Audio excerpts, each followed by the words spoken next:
My name is Jason, and I work for a small pest control outfit in Northwest Ohio.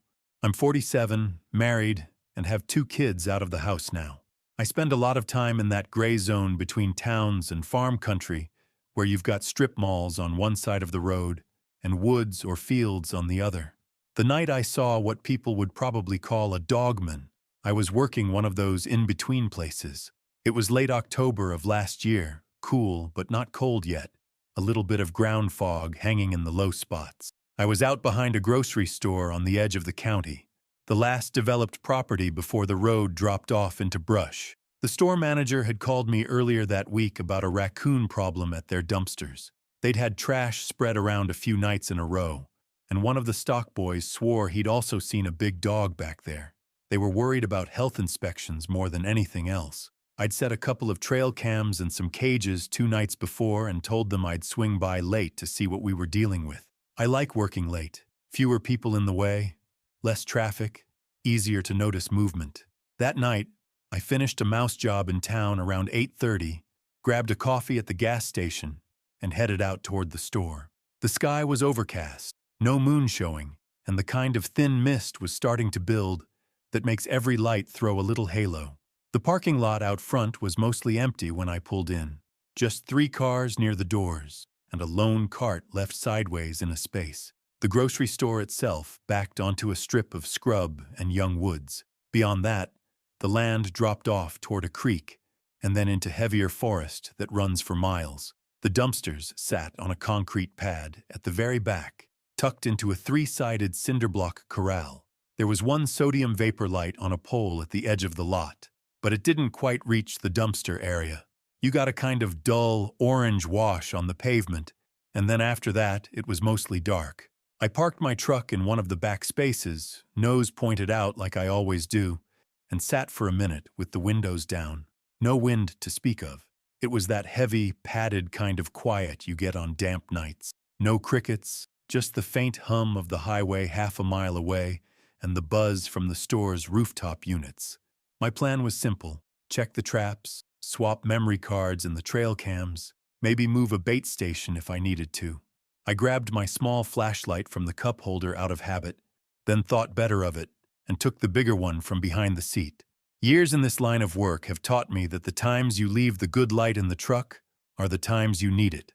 I walked down the side of the building, past the loading dock. The overhead door was shut, and there were no trucks in the bay. The smell hit me before I rounded the corner to the dumpsters, that sweet, sour mix of old produce, cardboard, and whatever else a grocery throws away. Not overwhelming, but enough that I knew the raccoons, or whatever it was, were getting a decent reward out here. When I turned the corner, the first thing I saw was that the left-hand dumpster lid was standing wide open. That wasn't right. I always check them and drop them closed before I leave, partly to keep animals out, and partly so I can tell if something's been messing with them. The manager knows to do the same. The right-hand bin was shut. I stopped there for a second, just inside the corner of the building, and listened. At first, nothing. Then I heard a sound from the other side of the cinder block enclosure. Metal on metal, a low, grinding scrape like something heavy shifting inside the dumpster. I've heard raccoons do that, and I've heard people do that, and this didn't quite match either. It had more weight behind it. My first thought was that it might be a black bear.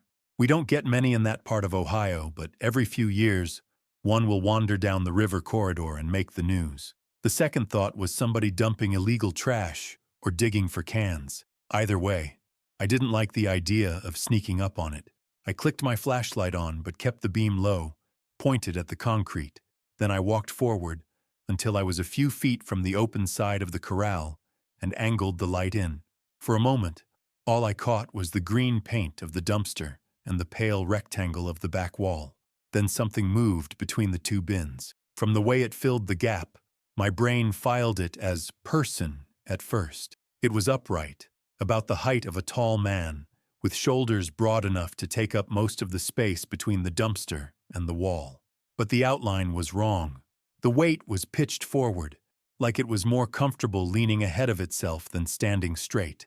The arms hung lower than they should have, even in that posture, with the elbows sitting almost at waist level and the hands almost touching the concrete. I honestly thought I was looking at some impaired homeless guy in layers of filthy clothes, but the longer I stared, the less that made sense. It wasn't fabric hanging off him at all.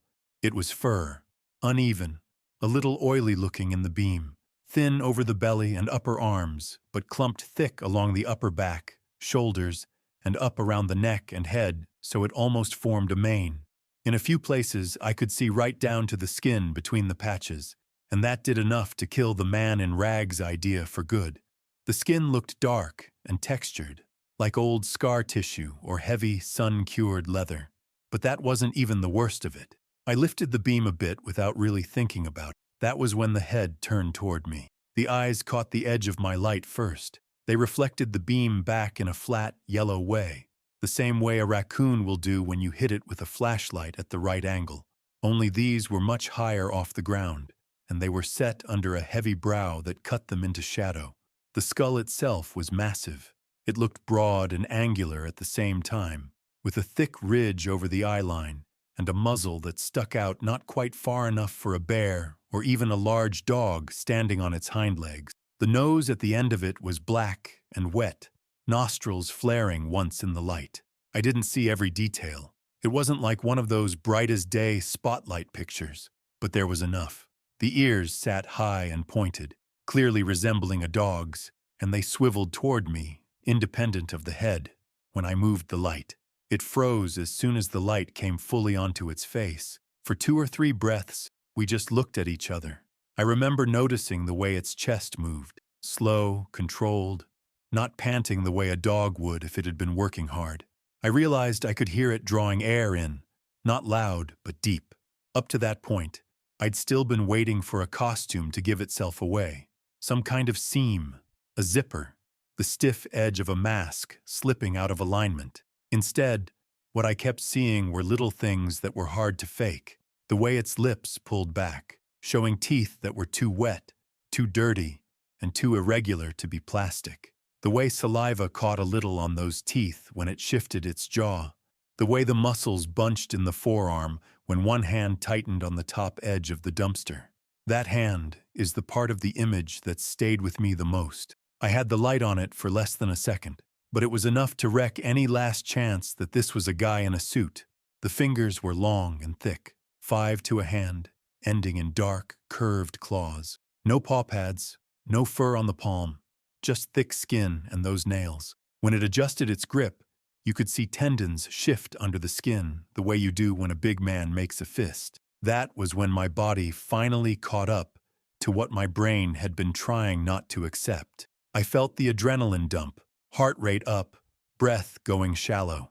I remember taking one involuntary step backward, just enough that my shoulder bumped the corner of the building. The reaction from it was immediate, but not what I expected. It didn't charge. It didn't roar. It dropped its weight a little lower and turned its body more squarely toward me, one shoulder slightly forward, like a boxer angling for position. The hand that wasn't on the dumpster came up a few inches away from its side, fingers half spread. The whole thing read less like an animal startled into flight and more like something assessing whether it wanted a confrontation. Some part of my mind that still works like a tradesman started cataloging dumb details because it didn't know what else to do. I noticed that the knees seemed to sit lower than you'd expect on something that tall, and the lower legs had a forward curve to them that you don't see on a person. I noticed scars, pale lines running across the ribs, a thicker knot of tissue high on the left thigh. I don't know how long that standoff lasted. It feels like minutes when I think about it, but realistically, it was probably 10 seconds, maybe 15. Then, somewhere out on the road in front of the store, a set of headlights swung into the lot. The change in its focus was immediate. Its head flicked toward the sound, then back to me. Whatever calculation it had been running came down on the side of retreat. It moved in a way that broke me out of my frozen state. One moment it was standing there, one hand on the dumpster, the other half raised. The next, it dropped straight down, folding at the hips and shoulders in one smooth motion, and went from that forward-leaning bipedal stance to something closer to a 4-point crouch. It didn't go fully flat like a dog. It used its hands almost like a second pair of legs, knuckles brushing the concrete as it launched itself toward the back of the enclosure. I stepped right up to the opening with the flashlight without thinking, trying to keep it in the beam. By the time I cleared the corner of the cinderblock wall, it was already halfway across the narrow strip of grass between the dumpsters and the start of the scrub. It moved low and fast, like a man trying to keep his head below a window line while sprinting, but with an extra reach to each stride from the way it used its arms. In 3 or 4 bounds, it hit the first line of saplings and brush. For a second, its back and head showed above the tangle, shoulder rough, bristling, ears laid back, that same thick, forward-set neck, and then it slipped under the branches, and the dark swallowed it. I kept the beam on the gap in the brush for a while, listening for crashing or a howl or something dramatic. What I got instead was one sharp crack of a branch, then nothing. If it kept going, it did it quietly. I realized my hand was shaking hard enough that the beam was jittering. I turned the light off, stood there in the dark for a few seconds, and tried to get my breathing under control. Then I did what I had come to do in the first place. I checked my cages. Empty, doors still set. I swapped the memory cards and the trail cams, hands fumbling more than they should have, and closed the open dumpster lid, which felt stupid and pointless. The lid was heavier than I remembered. It's possible I was just rattled, but it felt like it had taken some abuse. One corner of the metal lip was slightly bent upward, like someone with a lot of grip strength had pulled on it repeatedly. I ran my fingers along that spot and found a couple of shallow grooves in the paint, about the width of those claws I'd seen. I noticed that, and then immediately told myself I wasn't going to stand there alone in the dark any longer. I went back to the truck, locked the doors out of habit, and sat there for a long minute without starting the engine. The inside of the cab felt too small. My brain kept replaying that moment when the eyes caught the light. The closest comparison I can give is the look you get from a working dog that's been trained well, a sense that there's more than just instinct behind it, that it's weighing options. I'd also seen that look in police canines. Once I was home and the house was quiet, I sat down at the kitchen table with my work laptop and went through the trail cam footage. Part of me wanted the cameras to prove I'd overreacted. The first card was the usual stuff: raccoons, a possum, one skinny feral cat making its rounds. The second card, the one facing the dumpsters directly, gave me a little run of stills right around the time I'd pulled in. In one frame, the lid on the left dumpster was shut.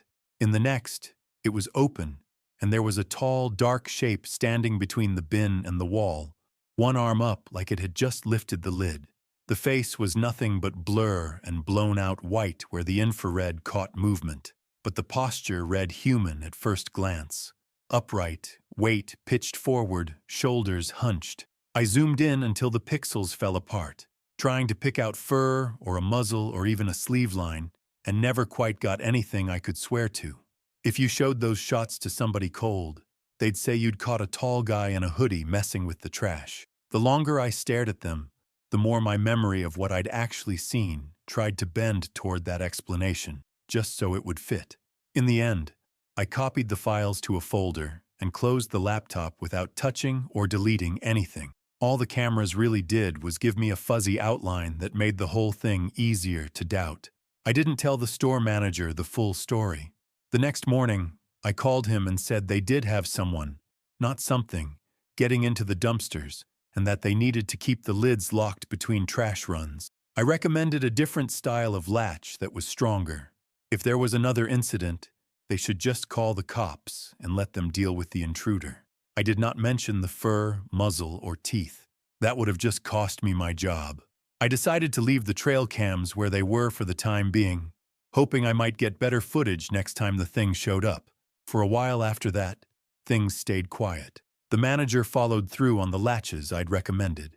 The lids stayed locked. The trash stayed where it was supposed to, and when I finally pulled the trail cams down, the only new images were the usual nocturnal traffic: raccoons, stray cats, the odd fox cutting through. No tall shapes by the dumpsters, no eyes at that height. For the next few months, there were no more issues at that store. By spring the following year, the store was under new management. I only knew that because the name on the invoice changed, and the new guy stopped returning my calls entirely. I didn't think much of it. That's the way those places go. Managers shuffle in and out, priorities change, good habits slip. I moved the grocery down my mental list to job finished and focused on other clients. One evening, I was heading back toward town from a mouse job on the other side of the county when dispatch called. They'd had the grocery back on the schedule that week because of renewed pest activity, and Mike, a younger colleague, had been the one to run the call. According to the office, he'd checked in when he arrived, logged that he was doing an exterior inspection, and then nothing. No status update, no answer on his phone. They asked if I was close enough to swing by and make sure he hadn't locked his keys in the truck or fallen asleep in the cab. On paper, it was a simple welfare check. The second I heard the name of the store, though, I felt my stomach tighten in a way I didn't care for. I told them I'd go, then hung up, took the next turn, and detoured past my house. At that point in my life, I didn't make a habit of carrying a gun on jobs. I owned one, a compact 9mm I kept in a small safe in the bedroom, but it mostly stayed there. That night, I took it out, checked the magazine, racked around, and slipped it into a belt holster under my jacket before I went back to the truck. It felt strange and heavy on my hip, but that was nothing compared to the thought of walking into that place again unarmed.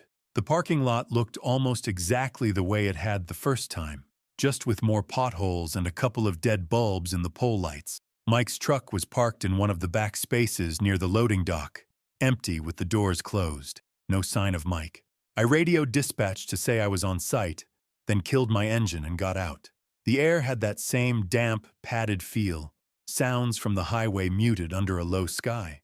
I took the big flashlight this time, too, and walked down the side of the building, one hand holding the light, the other resting on the butt of the pistol just to feel that it was there. "Mike?" I called out as I passed the loading dock. My voice sounded too loud against the concrete wall. "You out here?" No answer. The smell by the dumpsters was worse than I remembered.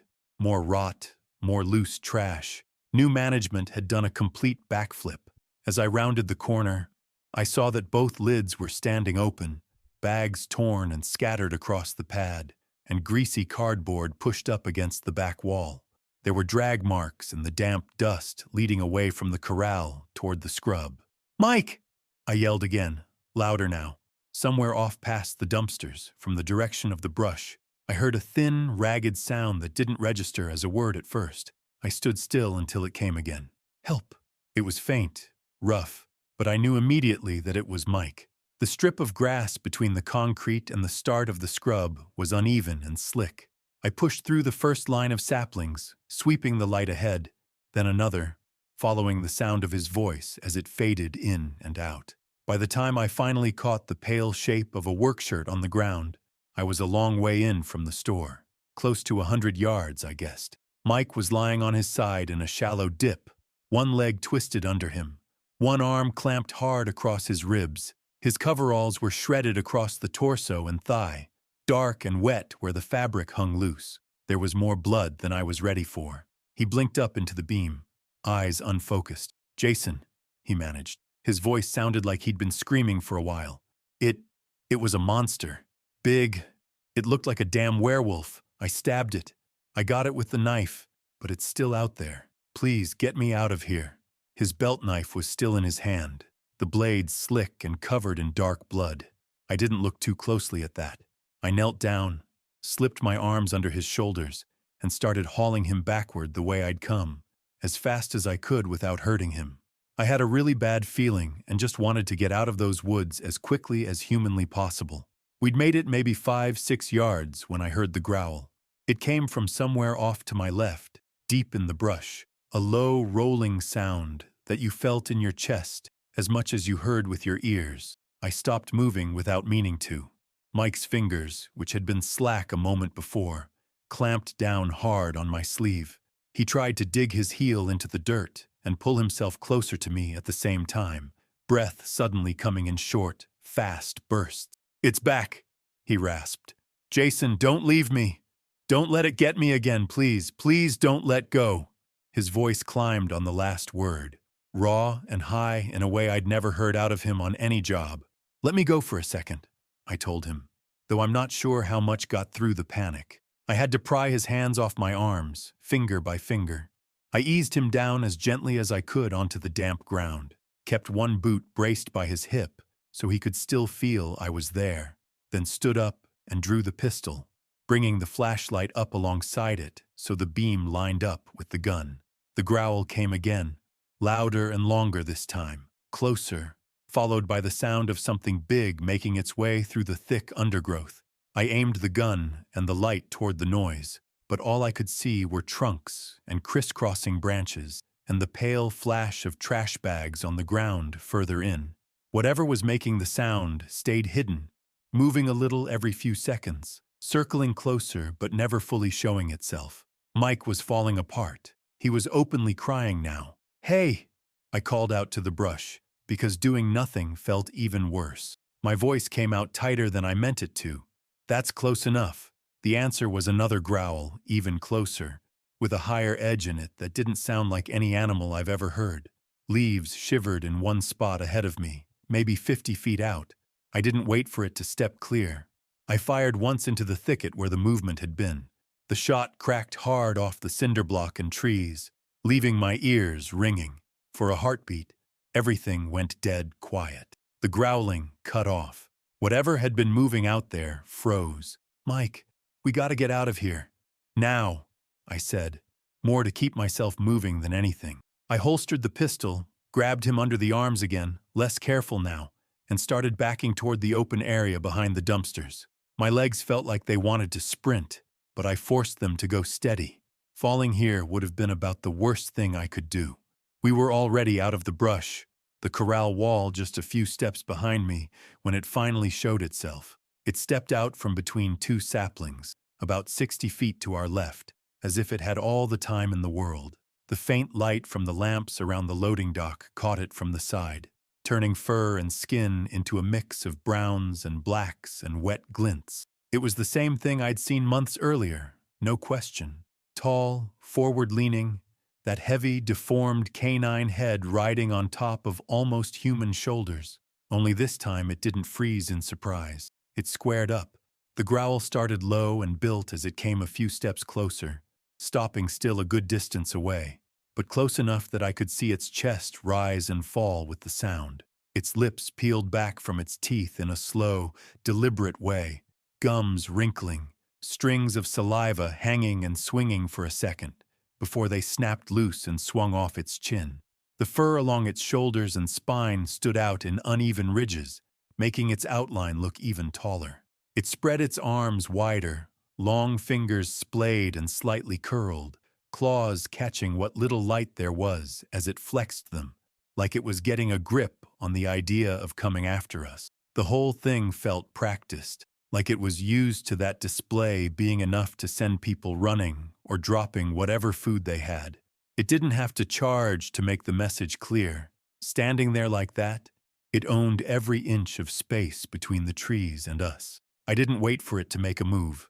I let go of Mike, yanked the gun out, and tried to line up on its strange, ugly head one-handed, the flashlight shaking in my other hand. Both my hands were trembling from fear and adrenaline, so my aim was anything but perfect. The moment I thought I had a shot, I pulled the trigger. Then, a second time. Once I had absorbed the recoil, the first shot hit it somewhere high in the chest or shoulder.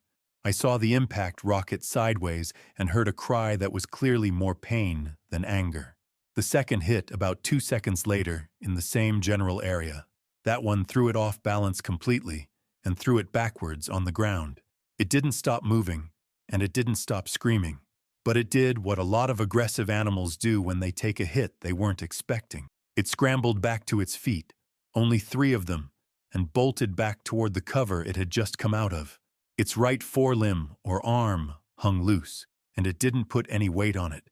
I kept firing as it disappeared into the brush, emptying the magazine into the spot where the branches were still shaking.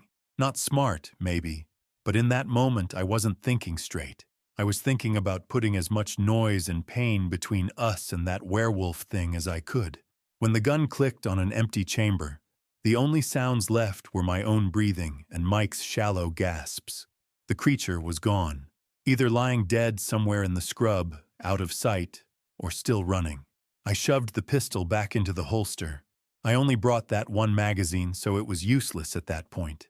Then I went right back to dragging Mike, still not bothering to be gentle. We cleared the open area behind the dumpsters, then around the corner of the corral and into the orange wash of the loading dock lights. A minute later, we reached the front of the store.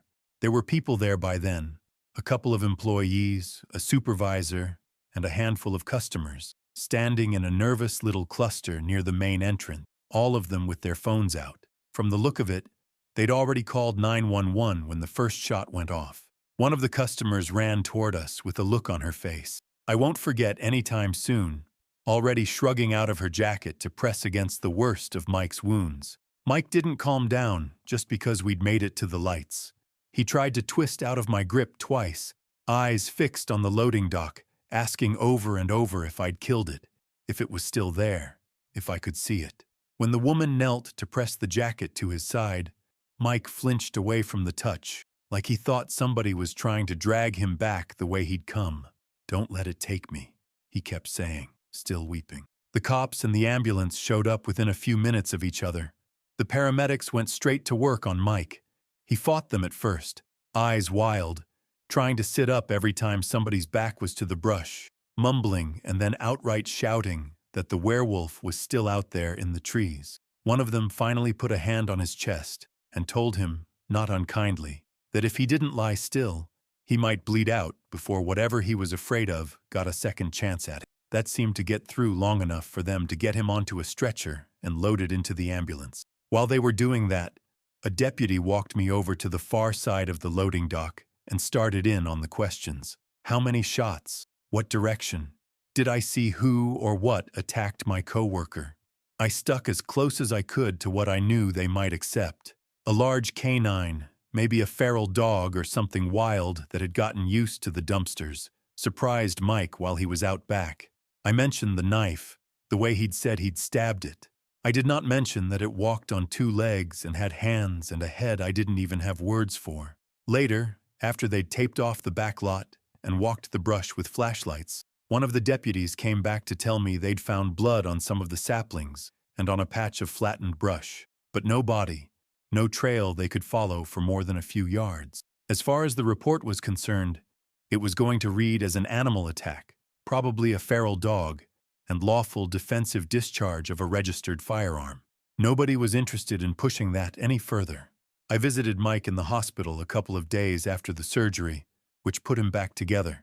He looked smaller in that bed than he ever had out on jobs. When the nurse stepped out and we had a minute alone, he grabbed my wrist harder than I thought he could. "You saw it, right?" he asked. His voice was hoarse, but his eyes were clear. "Tell me I didn't just lose half my leg to a damn dog." I told him I'd seen something big and fast and wrong in the way it moved, that he hadn't imagined that part. I stopped short of the word he'd used out in the brush. He said it anyway. "Werewolf," he whispered. "It was a goddamn werewolf." I didn't argue with him. Arguing wouldn't have changed what was carved into his memory or what had been carved into his skin. Animal control came by the next day and talked to both of us. Mike tried to give them his version, but every time he circled back to the word werewolf, you could see their faces close up a little more. By the time they got to me, I stuck with the same line I'd given the deputies. A large dog or wild canine, end of story. I gave them the older footage from my trail cameras, but they immediately labeled the figure caught opening the dumpster a man, not related to the attack on Mike. They thanked us for our time, said they'd do a sweep of the brush behind the store and set some traps, and that was the last I ever heard from them. The store, for its part, did what it could on paper. They put sturdier locks back on the dumpster lids, and a little while later, a tall fence went up between the neighborhood and the scrub. After that, as far as I know, there haven't been any more incidents like ours in that area. My company didn't receive any more calls after the dumpster had been secured with the locks. When I go through everything in my head, the body, the way this thing moved, the hands, words like werewolf and dogman fit the whole of it better than anything else I can think of. I don't buy into shapeshifters or curses or any of that crap. Whatever that thing was, it was a natural creature as far as I'm concerned, something that sits somewhere between man and canine. For my own purposes, I call it a dogman. That's enough label for me. The important part isn't what you decide to call it. It's remembering that something like that is out there, and that it knows how to move around the fringes of human spaces and how to benefit from people's leftovers.